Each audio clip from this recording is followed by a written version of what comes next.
আসসালামু আলাইকুম ওরহমতুল্লাহি ওয়াবারাকাতুহু। প্রিয় মুসলিম ভাই বোনেরা, আজকে খুবই গুরুত্বপূর্ণ একটা বিষয়ে আলোচনা করব। সেই বিষয়টা হলো রমাদানের পূর্ব প্রস্তুতি। আজকে রমাদানের পূর্ব প্রস্তুতিমূলক বিষয় খুবই সংক্ষিপ্ত পরিসরে আলোচনা করার চেষ্টা করব। ওয়া তৌফিক ইল্লা বিল্লাহ। যে প্রতি বছরের ন্যায় এবারও আমাদের দরজায় কড়া নাড়ছে রমাদানুল মুবারক। রমাদান হলো রহমত ও মাগফিরাতের মাস। নাজাত ও রমাদান হলো রহমত ও বরকতের মাস, মাগফিরাত ও নাজাতের মাস। রমাদান হলো সিয়াম ও কিয়ামের মাস।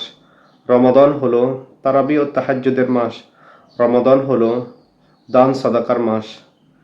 রমাদান হলো অর্থাৎ জিহাদ ফি সাবিলিল্লাহর মাস।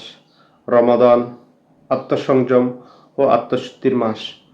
আমরা এই রমজানকে অর্থাৎ খুবই হিসাব মাফিক আমরা এই রমাদানকে অতিবাহিত করার চেষ্টা করব। যদি আমরা হিসাব মাফিক এই মাসকে আমরা যদি না চলি, তাহলে আমাদের জন্য খুবই আফসোস, পরিতাপার পরিসূচনার বিষয় আমাদের জন্য অপেক্ষা করছে। অর্থাৎ রমাদান হলো ফসল তোলার মাস। আমাদের সালাফগণ বলতেন যে রজব মাস হলো বীজ বপনের মাস, আর শাবান মাস হলো অর্থাৎ ফসলে পানি শেষের মাস। রমাদান হলো ফসল তোলার মাস। অনেক আল্লাহ সুবহানাহু ওয়া তাআলার মুমিন বান্দারা রয়েছে যে তারা রজব এবং শাবান মাস থেকে রমাদানের প্রস্তুতি নিয়ে রেখেছেন। আমরা অনেক অবুঝ বান্দারা আমরা এখনো রমাদানের প্রস্তুতি নিচ্ছে না, অথচ আমাদের কিছুক্ষণ পরেই আমাদের পশ্চিম দিক থেকে রমাদানের অর্থাৎ বাঁকা চাঁদ আমাদের জন্য উঠে যাচ্ছে। আজকে সৌদি আরব সহ বিভিন্ন আরব কান্ট্রিতে তারা তারাবির নামাজ দিয়ে রমাদানকে শুরু করবেন। সেই জন্য আমরা রমাদানের পূর্ব প্রস্তুতি নিয়ে যদি না রাখি, তাহলে রমাদান কোনো এমন বিষয় না যে রমাদান আসলেই আমাদের জীবন পরিবর্তন হয়ে যাবে। এই জন্য আমাদের রমাদানের পূর্ব প্রস্তুতি নিয়ে রাখা চাই, আমাদের নিয়ত এবং সংকল্প করে রাখা চাই। কারণ আল্লাহ পাক রব্বুল আলামিন আমাদের প্রত্যেকটা জিনিস তিনি নিয়ত অনুযায়ী আমাদেরকে দিয়ে থাকেন। আমরা নিয়ত করে রাখব যে আমাদের সলাৎ, আমরা 5 ওয়াক্ত নামাজ যথাসময়ে জামাতের সহিত আমরা আদায় করার চেষ্টা করব। আমরা রমাদানের প্রত্যেকটা সময়কে আমরা হিসাব মাফিক আমরা অতিবাহিত করার চেষ্টা করব, এবং আমরা সর্বোচ্চ চেষ্টা করব যে রমাদানের একটা রোজাও যাতে আমাদের ভাঙতি না যায়। রমাদানের মধ্যে সব ধরনের খারাপ অভ্যাসকে আমরা পরিত্যাগ করব। রমাদানে আমরা বেশি বেশি দান সাদাকা করব, বেশি বেশি দোয়া ইস্তেগফার আমরা করব। কারণ এই মাসটা হলো দোয়ার মাস, এই মাসটা হলো ইস্তেগফারের মাস, তিলাওয়াতের মাস, তাদাব্বুরের মাস। যেমনটা আল্লাহ পাক রব্বুল আলামিন তিলাওয়াতের বিষয়ে, তাদাব্বুরের বিষয়ে কোরআনের বিভিন্ন জায়গায় তিনি বলেছেন যে আফালা ইয়াতাদাব্বারুনাল কোরআন আম আলা কুলুবিন আকফালুহা, যে তোমরা কি কোরআনকে তাদাব্বুর করো না, না তোমাদের অন্তরগুলো তালাবদ্ধ। এই জন্য আমরা বেশি বেশি দোয়া করব, কারণ দোয়া হলো মুমিনের হাতিয়ার। আর দোয়া হু মুখল ইবাদ, দোয়া হলো সমস্ত ইবাদতের মূল। আর দোয়া হু সালাউল মুমিন, দোয়া হলো মুমিনের হাতিয়ার। আর দোয়া হুয়াল ইবাদা, দোয়া হলো সমস্ত কিছুর আসল। আমরা দোয়াটাই হলো ইবাদত।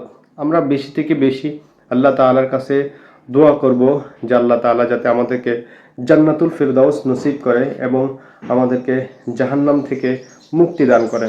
এবং রমাদানে বেশি বেশি আমরা কালিমা লা ইলাহা ইল্লাল্লাহ পড়ব, কারণ হাদিসের মধ্যে এসেছে যার শেষ কথা হবে কালিমা লা ইলাহা ইল্লাল্লাহ সে জান্নাতে প্রবেশ করবে। এই জন্য যারা বেশি বেশি কালিমা লা ইলাহা ইল্লাল্লাহ পড়বে তাদের মৃত্যুর সময় কালিমা নসিব হবে। এই জন্য এই মাসটা হলো দান সদাকার মাস। আমরা বেশি বেশি করে দান করব। আল্লাহ হাবিব সাল্লাল্লাহু আলাইহি ওয়াসাল্লাম এই মাসে বেশি বেশি দান করতেন। ইবনে আব্বাস রাদিয়াল্লাহু আনহু বলেন, আজওয়াদুন নাস ওয়া কানা আজওয়াদু মা ইয়াকুনু ফি রমাদান, যে রাসূল করিম সাল্লাল্লাহু আলাইহি ওয়াসাল্লাম তিনি বেশি বেশি দান করতেন। অর্থাৎ রমজান আসলে তার দানটা আরো বেশি বেড়ে যেতেন। এই জন্য আমরা বেশি থেকে বেশি আমরা দান সদকা করার আমরা চেষ্টা করব। কেননা রাসূল করিম সাল্লাল্লাহু আলাইহি ওয়াসাল্লাম এই মাসে তিনি বেশি থেকে বেশি দান করতেন। এই জন্য রমজানের উদ্দেশ্য হলো আমরা যাতে তাকওয়াবান হতে পারি, আমরা যাতে পরহেজগার হতে পারি। যেন আল্লাহর হাবিব সাল্লাল্লাহু আলাইহি ওয়াসাল্লাম হাদিসের মধ্যে ইরশাদ করেন, মাল্লাম ইয়াদা কওলা যুর ওয়াল আমালা বিহি ফালাইসা লিল্লাহি হাজাতুন আন ইয়াদা তাআমাহু ওয়া শারাবাহু। অর্থাৎ যে ব্যক্তি তার খাওয়া দাওয়া, তার পানাহার অর্থাৎ পরিত্যাগ করলো, এগুলো আল্লাহ পাক রব্বুল আলামিনের কোনোই প্রয়োজন নাই। মাল্লাম ইয়াদা কওলা যুর ওয়াল আমালা বিহি ফালাইসা লিল্লাহি হাজাতুন আন ইয়াদা তাআমাহু ওয়া শারাবাহু। অর্থাৎ খানা ফিনা, স্ত্রী সহবাস থেকে বিরত থাকা আল্লাহ পাক রব্বুল আলামিনের উদ্দেশ্য নয়। অর্থাৎ আমরা যদি জাহালত পরিত্যাগ করতে না পারি, আমরা যদি অশ্লীলতা পরিত্যাগ করতে না পারি, তাহলে আমাদের শুধু শুধু রোজা থেকে আমাদের কোনোই লাভ নেই। সুতরাং আমরা সব ধরনের অন্যায় কাজ থেকে, ফাহেসা কাজ থেকে আমরা বিরত থাকার চেষ্টা করব। কেউ যদি ফাহেসা কথা বলে, খারাপ কথা বলে, তখন আমরা বলে দিব ইন্নী সয়মুন, যে আমি রোজাদার, আমি রোজাদার, আমি রোজাদার। এভাবে দুইবার আমাদের বলে দেওয়া উচিত। এই জন্য আমরা এই মাসটাকে আমরা দাওয়া কাজে আমরা বেশি বেশি সময়কে অতিবাহিত করার চেষ্টা করব। এই মাসটা হলো দাওয়া এদাদের মাস। এই মাসটা আমরা বেশি বেশি দিনই কাজে, দিনই বই পুস্তক এবং মানুষদেরকে দিনই আলোচনা, দিনই কথাবার্তা, ইসলামী শরিয়ার দিকে মানুষদেরকে আমরা বেশি থেকে বেশি আমরা দাওয়াত দিব। আমরা এই মাসে রমাদানের ফাজাইল মাসাইল বিষয়ে আমরা জানার চেষ্টা করব। কারণ রমাদানের ফাজাইল মাসাইল বিষয়ের জন্য আমরা অভিজ্ঞ কোনো আলেমের পরামর্শ করে আমরা সেই বিষয়গুলো আমরা শিখে নেওয়ার চেষ্টা করব।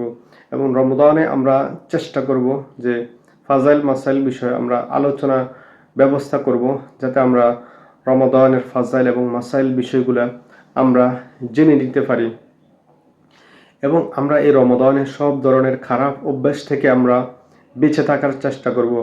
আমরা এমনটা ভাববো না যে রমজান আসলে আমাদের বিষয়গুলা হুট করে চলে যাবে, বিষয়টা এমন না। আমরা আগে থেকে পূর্ব প্রস্তুতি গ্রহণ করে রাখবো, তাহলে এই অভ্যাসগুলো থেকে বের হয়ে আসা আমাদের জন্য খুবই সহজ হবে। এই জন্য আমরা আগে থেকে রমাদানের পূর্ব প্রস্তুতি গ্রহণ করে রাখবো এবং সব ধরনের অন্যায় থেকে আমরা বেঁচে থাকার চেষ্টা করব। আল্লাহ পাক রব্বুল আলামিন আমাদেরকে তৌফিক দান করুন। এই জন্য এই রমাদানের মাসটা হলো কোরআন নাজিলের মাস। আল্লাহ পাক রব্বুল আলামিন পবিত্র কালামে মাজিদে ইরশাদ করেন, শাহরু রমাদান আল্লাযী উনজিলা ফীহিল কুরআন হুদাল লিন-নাস। আল্লাহ তাআলা এই কোরআনকে নাজিল করেছেন এই রমাদান মাসে মানুষের হেদায়েতের জন্য, মুত্তাকিদের হেদায়েতের জন্য। অর্থাৎ তাদেরকে ইউখরিজুহুম মিনাজ যুলুমাতি ইলান নূর, যাতে তাদেরকে অন্ধকার থেকে আলোর দিকে নিয়ে আসতে পারেন। সেজন্য আল্লাহ পাক রব্বুল আলামিন এই কোরআনকে নাজিল করছেন। সমস্ত নবীদেরকে আল্লাহ তাআলা দুনিয়াতে পাঠিয়েছেন যাতে উম্মতে মুহাম্মাদিকে, অর্থাৎ সমস্ত উম্মতদেরকে যাতে অন্ধকার থেকে আলোর দিকে নিয়ে আসতে পারে। এই জন্য এই মাসটা হলো ক্ষমা এবং মাগফিরাতের মাস। আমরাও মানুষদেরকে ক্ষমা করে দেব। আমরা মানুষদেরকে যদি মাফ করে দিই, আল্লাহ পাক রব্বুল আলামিন আমাদেরকে দুনিয়া আখিরাতে মাফ করে দিবেন। আমরা মানুষের দোষ যদি গোপন রাখি, তাহলে আল্লাহ পাক রব্বুল আলামিন আমাদেরও তিনি দোষ ত্রুটি তিনি গোপন রাখবেন, প্রকাশ করবেন না। এই জন্য আমরা এই মাসে বেশি থেকে বেশি মানুষকে ক্ষমা করে দিব। মানুষকে যদি আমরা ক্ষমা করে দিই, আল্লাহ তাআলা তিনি আমাদেরকে ক্ষমা করে দেবেন। এবং আমরা এই রমাদানে আমরা সকলেই আমরা চেষ্টা করব যাতে 5 ওয়াক্ত নামাজ আমরা যথাসময়ে জামাতের সহিত আমরা আদায় করতে পারি। হাদিসের মধ্যে এসেছে, আল্লাহর হাবিব সাল্লাল্লাহু আলাইহি ওয়াসাল্লাম ইরশাদ করেন, সালাতুল জামাতি আফজালু মিন সালাতিল ফজর বি-27 দারাজা। অর্থাৎ যারা জামাতের সহিত নামাজ আদায় করে তারা একা নামাজ আদায়কারী থেকে 27 গুণ বেশি সওয়াব লাভ করে। এবং হাদিসের মধ্যে আরও আসছে যে ব্যক্তি সকাল সন্ধ্যা মসজিদে গমন করে, আল্লাহ সুবহানাহু ওয়া তাআলা তার জন্য জান্নাতে মেহমানদারির ব্যবস্থা করে। আজকে আমরা দুনিয়ার অনেক কিছু আমরা বুঝি, কিন্তু আমরা আখিরাতের বিষয়গুলো আমরা অনেকেই বুঝতে চাই না। এই জন্য আমরা এই বিষয়গুলো আমরা বোঝার চেষ্টা করব, এই বিষয়গুলো আমরা অনুধাবন করার চেষ্টা করব। আল্লাহ সুবহানাহু ওয়া তাআলা তিনি আমাদেরকে রমাদানের এই প্রস্তুতিমূলক বিষয়গুলো গ্রহণ করার তৌফিক দান করুন। এবং রমাদানে আমরা বেশি বেশি নফল বন্দেগী করব। আল্লাহর হাবিব সাল্লাল্লাহু আলাইহি ওয়াসাল্লাম ইরশাদ করেন, মা ইয়াসালু আবদি ইয়াতাকাররাবু ইলাইয়া বিন নওয়াফিল হাত্তা উহিব্বাহ। অর্থাৎ নফল বন্দিগের মাধ্যমে বান্দা আল্লাহ পাক রব্বুল আলামিনের নিকটবর্তী হয়। এমন একটা সময় আসে যে আল্লাহ পাক রব্বুল আলামিন ওই বান্দার হাত হয়ে যায়, যার দ্বারা সে স্পর্শ করে, এবং আল্লাহ সুবহানাহু ওয়া তাআলা ওই বান্দার পা হয়ে যায়, যার দ্বারা সে পদচারণ করে। আল্লাহ সুবহানাহু ওয়া তাআলা ওই বান্দার হাত হয়ে যায়, যার দ্বারা সে স্পর্শ করে। এভাবে বান্দা আল্লাহ পাক রব্বুল আলামিনের কাছে যা প্রার্থনা করে আল্লাহ তাআলা তাকেই দান করে। আল্লাহ সুবহানাহু ওয়া তাআলার কাছে সে যা চায় আল্লাহ তাআলা তাকে তাই দান করে। এই জন্য মুমিনের জীবনটা খুবই বিস্ময়কর, খুবই আশ্চর্যের। যেমনটা হাদিসের মধ্যে এসেছে, আল্লাহর হাবিব সাল্লাল্লাহু আলাইহি ওয়াসাল্লাম ইরশাদ করেন, আজাবান লি আমরিল মুমিন ইন্না আমরাহু কুল্লাহু খাইর ওয়া লাইসা যাকা লিহাদিন ইল্লাল মুমিন ইন আসাবাতু সাররা শাকারা ফাকানা খায়রুল্লাহ ওয়া ইন আসাবাতু দাররা সাবারা ফাকানা খায়রুল্লাহ।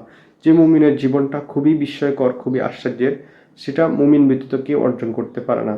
এই জন্য মুমিন যদি সুখে থাকে তখন সে আল্লাহ পাক রব্বুল আলামিনের শুকরিয়া আদায় করে, যখন সে বিপদ মুসিবতে থাকে তখন সবর করে। উভয়টার মধ্যে তার জন্য কল্যাণ রয়েছে। এই জন্য মুমিনের জীবনটা কল্যাণে কল্যাণ। সে সুখে এবং দুঃখে সর্বহালতে আল্লাহ সুবহানাহু ওয়া তাআলার সবর এবং শুকরিয়ার পরিচয় দেয়, তখন সে আল্লাহ সুবহানাহু ওয়া তাআলার পরীক্ষায় সে উত্তীর্ণ হয়।